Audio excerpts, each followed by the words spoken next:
जी ने कि मेरे अंदर इतना आत्मविश्वास तो है ही कि अगर लोग भेड़ की तरह एक भीड़ बना करके एक दिशा में जा रहे हैं और वो दिशा अच्छी नहीं है तो मैं उसके पक्ष में ताली नहीं बजाऊंगा, मैं उसके खिलाफ जाऊंगा।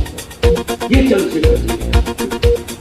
लेकिन हम देख रहे हैं हमारे अपने बीच के लोग भीड़ बन करके उस भीड़ का हम अलग अलग पार्टियों को वोट करते हैं, अलग अलग दलों को वोट करते हैं, लेकिन चंद्रशेखर जी बापू से लेकर के जहां तक अपना तार जोड़े तो वो तार है संवैधानिक खाना आएगा आपको लेकिन हम चुप हो रहे हैं।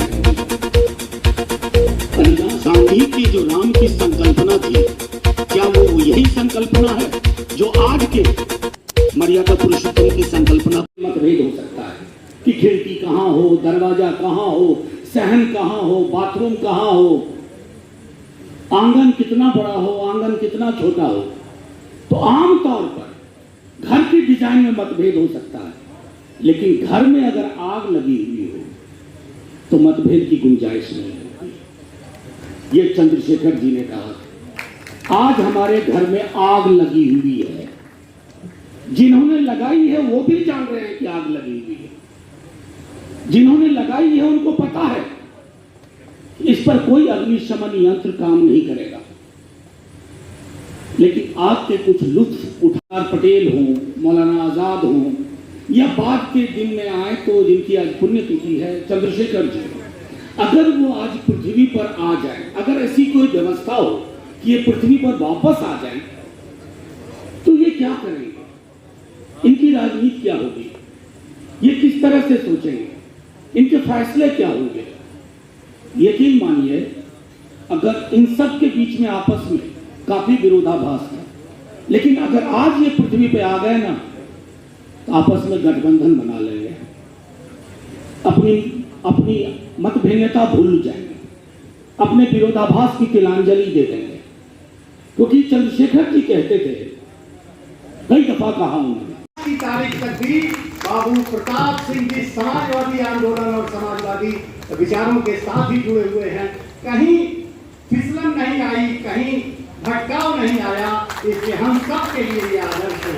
और मैं मनोज जी से निवेदन करूंगा कि वो इनका अभिनंदन करें, स्वागत करें और हम सब जोरदार तालियों के साथ उनका स्वागत करें। राज्यसभा के सांसद आज के इस कार्यक्रम के मुख्य अतिथि श्री मनोज झा जी, जिनको आप सब सुनना चाहते हैं और तबियत से सुनना चाहते हैं, मैं उन्हें आमंत्रित करता हूं कि हमें और अपने विचार रखें। आज शुक्रिया, बहुत बहुत। आज मैं जब यहाँ आया और इस समारोह के दोनों स्तंभ से मेरी वार्ता हो रही थी तो मैंने बड़ी विनम्रता से इन दोनों लोगों से अनुरोध किया कि आमतौर पर इस तरह के समारोहों में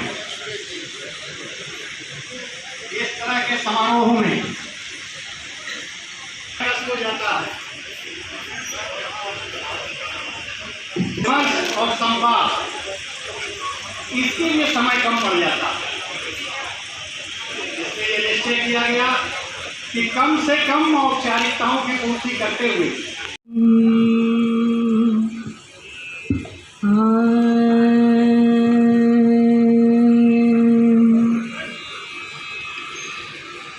वैष्णव जन तो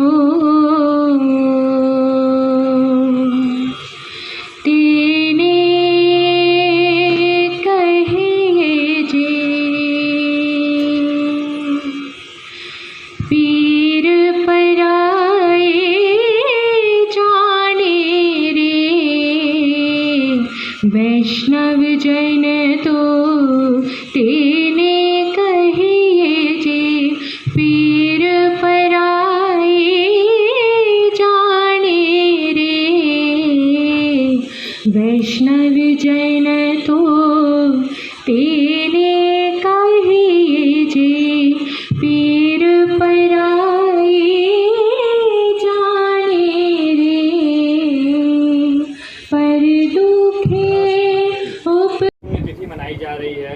किस तरह उनको याद किया जा रहा है और उनके लिए देखिए संस्कार के तौर पर? स्वर्गीय चंद्रशेखर जी मैं समझता हूँ उनकी जो पुण्यतिथि है वो एक अवसर है कि हम आसपास देखें कि माहौल में क्या बदला, और चंद्रशेखर जी के जज्बे की और उनके हिम्मत की और उनके हौसले की आज शायद पहले से 100 गुना ज़्यादा ज़रूरत है।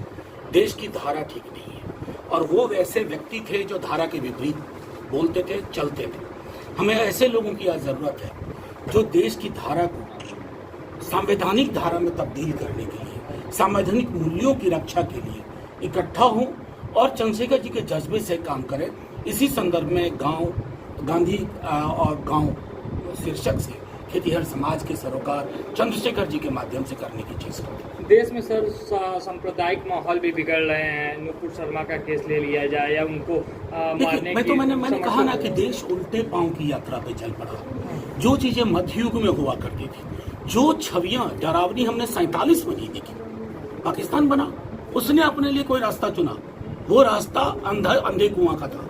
हमने हिंदुस्तान का मिजाज ऊपर रखा, महासागर वाला चरित्र। 75 वर्ष बाद अगर हमारे देश में वो छवियां आ रही हैं जिसको हमने 47 में भी नहीं देखा, तो ये सार्वजनिक और सामूहिक चिंता का विषय है, किसी दल के लिए नहीं। मैं तो भाजपा के मित्रों से आग्रह करूंगा कि हुजूर दल आते हैं जाते हैं, संविधान बचना चाहिए, देश बचना चाहिए, देश के लोगों के आपसी रिश्ते बचना चाहिए। अगर नहीं ना तो हम सब मिलकर के एक दूसरे का मृत्यु आलेख लिखते बैठे। इस मैटर को लेकर भी अंतर्राष्ट्रीय हुए एक देश के नागरिक के रूप में, और मैं मानता हूं कि प्रधानमंत्री जी जब कहते हैं सबका साथ, सबका विकास, सबका विश्वास, ये जमीन पे दिखना चाहिए, क्योंकि अगर जमीन पे नहीं दिखता है ना तो जमीर में शक होता है। ये मैं समझता हूं कि एक महत्वपूर्ण संदेश है। बीजेपी 8 साल पूरे कर रहे हैं, प्रधानमंत्री कार्यकाल को जश्न मना रही है। किस तरह देख रहे हैं आप उनके? देखिए, मैं तो आज तक नहीं उबरा हूं कोविड की मौतों से। लाखों लोग खो दिए, उसके बाद भी अगर कोई अपनी नाकामी का जश्न मनाने को सोच सकते हैं, ये जश्न उनको मुबारक हो। चंद्रशेखर जी की स्मृति में ट्रेन चलवाने की बात आपने नीरज शेखर जी से कही थी। नहीं, उनसे नहीं कही थी, मैंने सदन में कही थी। मैंने माननीय रेल मंत्री जी से कहा। फिर सदन शुरू होने वाला है, क्या फिर से? मैं फिर से कहूंगा, मैंने उसकी मांग की थी। मैंने कहा था कि आदमकद प्रतिमा उनकी लगाई जाए बलिया में, खास तौर पर जो कि उनकी जन्मभूमि रही है। और चंद्रशेखर जी को लेकर के मैं समझता हूं उनका जो सबसे बड़ा सरोकार था कि ये जो अंध बाजारवाद है उस पर अंकुश लगे, तो चंद्रशेखर जी को सबसे बड़ी श्रद्धांजलि हो। कल प्रधानमंत्री जी बनारस में थे, नई शिक्षा नीति पे शिक्षाविदों से बात की है। किस तरह नई शिक्षा विधि देख रहे हैं, जबकि उनका कहना है कि रोजगार से जोड़ रहे हैं? देखिए, अब रोजगार तो 2 करोड़ ढूंढ रहे थे, 8 दूनी 16 करोड़ कहाँ गए पता नहीं। वो आपको सुना कि वो अग्निपथ 4 साल वाला। खैर, प्रधानमंत्री जी को मैं आग्रह करूंगा कि शिक्षा नीति पर आप यहाँ बात कर रहे हैं, संसद में आज तक ये नीति नहीं आई है। आखिर क्या वजह? संसद में तो आए। अगर नई शिक्षा नीति है तो संसद की मुहर के बगैर क्यों? ये तो नई नहीं है, इसमें शिक्षा से जुड़ा हुआ कुछ नहीं है। ये शिक्षा को पुनः मध्य युग में ले जाने की बात हो रही है, जहां मुट्ठी भर लोगों का नियंत्रण होगा। सर, आपने किसान के प्रति भी बातचीत किया, क्या लगता है किसानों का जो स्कोप है वो भारत में खत्म होता जा रहा है? नहीं, देखिए, किसानी सरोकार को ये लोग गुम करने की कोशिश करते हैं। अगर हिंदू मुसलमान ना हो, नुपुर शर्मा अलाना फलाना ना हो, तो बेरोजगारी की बात होगी, बीच में होने लगी थी। तमाम वो चैनल भी जो बेरोजगारी की बात करने से डरते थे, बेरोजगारी पे बात करने लगे। किसानी सरोकार की बात होने लगेगी तो वो हुकूमत को परेशान करती है। हुकूमत के लिए कंफर्टेबल है कि तुम लड़ते रहो आपस में, तुम्हारी लड़ाई का स्क्रिप्ट दोनों तरफ से लिखा जाएगा और तुम मजे में रहो, तुम्हारी सत्ता को संभालो। मैं हिमांशु सिंह, चंद्रशेखर फाउंडेशन का राष्ट्रीय अध्यक्ष हूँ। आज क्या कुछ कार्यक्रम रखा गया है? आज चंद्रशेखर जी हमारे देश के पूर्व प्रधानमंत्री और जननायक, हम लोगों के मार्गदर्शक, प्रेरणा स्रोत, आज उनकी 15वीं पुण्यतिथि थी। उस उपलक्ष्य में हम सभी लोगों ने उनके पुण्यतिथि पे आयोजन किया और गोष्ठी किया। गोष्ठी का विषय था गांधी, गांव और किसान, जिसमें मुख्य अतिथि राज्यसभा सांसद मनोज झा जी, विशिष्ट अतिथि ओम प्रकाश जी, पूर्व मंत्री वर्तमान विधायक, राजेश मिश्रा जी, पूर्व सांसद, श्री राम किशुन जी, पूर्व सांसद, श्री वीरेंद्र सिंह जी, पूर्व मंत्री, और तमाम समाजवादी चिंतक, विचारक, चंद्रशेखर के अनुयायी लोग उपस्थित हुए। हम सभी लोगों ने आज चंद्रशेखर जी को श्रद्धा सुमन अर्पित करके श्रद्धांजलि अर्पित किया। जैसा कि माननीय मुख्य अतिथि जी जो आए थे उन्होंने किसान के प्रति बातचीत किया, कहा कि जो सरकार वर्तमान में है कहीं न कहीं वो किसान को भूल रही है पूरी तरीके से। जी, क्या कुछ कहना चाहते हैं? मुख्य अतिथि महोदय का कहना था, मुख्य वक्ता का भी यही कहना था कि आज की वर्तमान सरकार, चाहे उत्तर प्रदेश की सरकार हो चाहे भारत की सरकार हो, अगर चंद्रशेखर के आदर्शों और नीतियों के हिसाब से, उनके मूल्यों के, उनके सिद्धांतों पे अगर चले तो आज देश का किसान भी खुशहाल रहेगा, देश का नौजवान भी खुशहाल रहेगा, देश का बुनकर भी खुशहाल रहेगा, देश का मजदूर भी खुशहाल रहेगा और देश की बहन बेटियों को भी रोजगार और नौजवानों को भी रोजगार के अवसर मिलेंगे। क्या लगता है चंद्रशेखर जी के मार्गदर्शन पे कोई ऐसा व्यक्ति है इस वक्त भारत में जो उनके मार्गदर्शन पे चल रहा है? चंद्रशेखर जी के मार्गदर्शन पे हमारे उत्तर प्रदेश के मुख्यमंत्री योगी आदित्यनाथ जी चल रहे हैं, उनके मार्गदर्शन पे चल रहे हैं। चंद्रशेखर जी का दूसरा अक्ष हम लोग उनके अंदर देखते हैं। आज हम सभी लोग चंद्रशेखर के जो समर्थक हैं, अनुयायी हैं, यहाँ सभी लोग हम लोग योगी जी के साथ हैं। मोदी जी भी राष्ट्र हित में बहुत अच्छा काम किया, धारा 370 खत्म किया, राम जन्मभूमि का जो इतने दिनों से विवाद चला रहा था उसको खत्म किया। तो हम सभी लोग देशभक्त में विश्वास करते हैं और राष्ट्रवाद सबसे सर्वोपरि है। जातवाद और दलगत राजनीति से ऊपर उठ के हम लोग देश के बारे में सोचते हैं।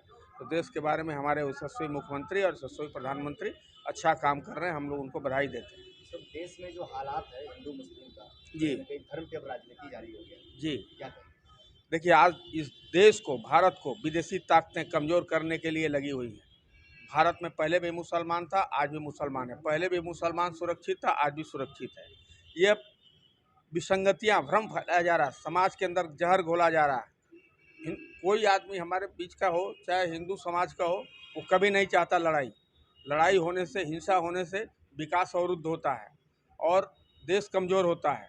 तो हम सभी लोगों को मिल के रहना है और जो विदेशी ताकतें हमारे देश को खोखला करना चाहते हैं उसको मुंह तोड़ जवाब देना है। 8 साल में केंद्र सरकार का जो 8 साल का कार्यकाल रहा है, जी, इसमें क्या कुछ भागीदारी रही सरकार की? और सरकार की बहुत बड़ी भागीदारी रही। जैसे आपने देखिए खाद्यान्न वितरण, आवास और जितनी भी सरकार की योजनाएं आई, बेटी बचाओ बेटी पढ़ाओ, और उसमें देखिए क्या मुसलमानों को आवास नहीं मिला, क्या मुसलमानों को खाद्यान्न नहीं मिला, क्या मुसलमानों को वैक्सीन नहीं मिली? सबको मिली। वो संतुष्ट है, उनके बीच आप जाएंगे बात करेंगे तो वो संतुष्ट है। मगर जब वो किसी व्हाट्सएप यूनिवर्सिटी और फेसबुक यूनिवर्सिटी के चक्कर में जब वो लोग पढ़ते हैं तो ये हिंदू मुस्लिम की भावना दोनों के बीच भड़काई जा रही है, इसमें विदेशी ताकतें हैं।